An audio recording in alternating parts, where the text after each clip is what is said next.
ukubaganirira muri iki kiringo numva ari ibintu bimpimbaye. Murarangije gutora, muratoreye Uburundi abanyu bazobuyobora. Murahejeje gushinga ingingo ishorera Uburundi ibuteza imbere. Ivyo byose mwabigiranye ubwitonzi, amahoro n'iteka ryinshi. Iyo abantu bahigiye ku kintu hamana ntaryo uwutsinda n'utsindwa. No mu bya politike nuko nyene. Uyu munsi iprona yatsinze itsinda kuko mwabishatse. Mbere igiye gushinga leta y'u Burundi. Ariko rero muri iryo tora uwatsinze n'uwatsinzwe n'abarundi basangiye intara bakagira umwami umwe. Naho nyene badasangiye umugambwe, Uburundi burabakeneye bose. Nico gituma inshuti zanje intsinzi y'uyu munsi atari intsinzi y'umugambwe. Uyu munsi hatsinze amahoro, hatsinze iteka n'itekane ry'u Burundi. Kuko nyene ahatagira ubukuru nyabwo hatagira iteka, ntihagira n'itekane. Ahatagira ubukuru nyabwo ntihaboneka amajambere. Igitsinze uyu munsi kandi ni demokrasi y'ukuri. Demokrasi nk'uko abarundi bayumva kandi bayifuza. Namwe murazi ko ico abarundi bifuza ari ubutungane bw'ukuri. Ubu rero ubutigu burageze bw'ukwihweza ibibazo vyerekeye Burundi.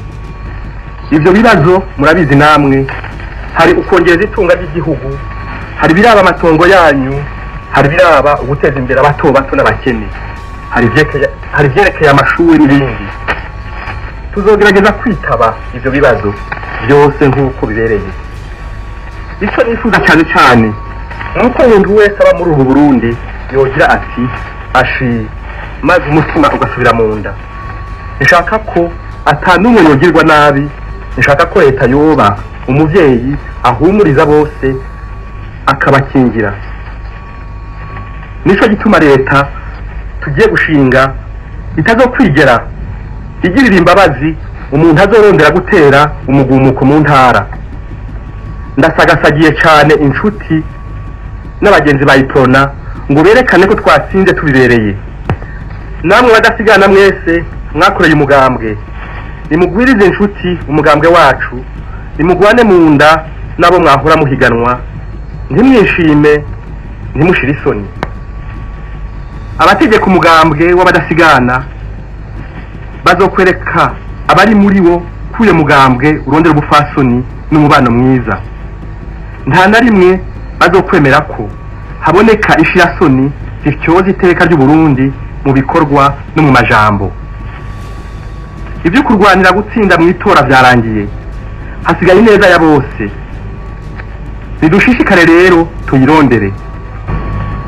Umudasigana rero azoramuka hagaritse umutima abantu bakavantara bari mu Burundi, cabure abo bidasangiye umugambwe azobagiriye nabi cyane u Burundi, kandi n'uguhanwa azohanwa bimwe bishimitse. Nayo imihindiri, ibisuma n'abambuzi nibamenye ko nibafatwa bazohanwa nyaguhanwa. U Burundi nibwo winjije kwitorera. None wumva two kubahuka kubuhemukira mu gukoresha iteka bwaduteye mu kwihora cabure mu kwishima.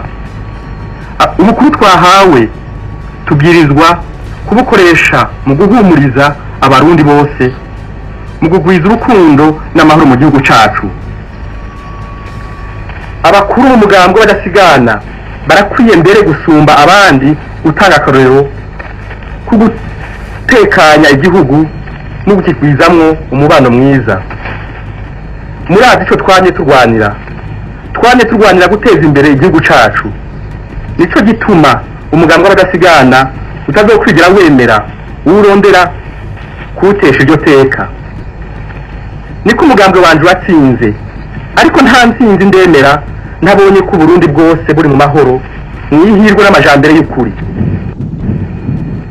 Turakengurukiye cyane abo bose bashaka kudufasha gukorera Burundi bwacu.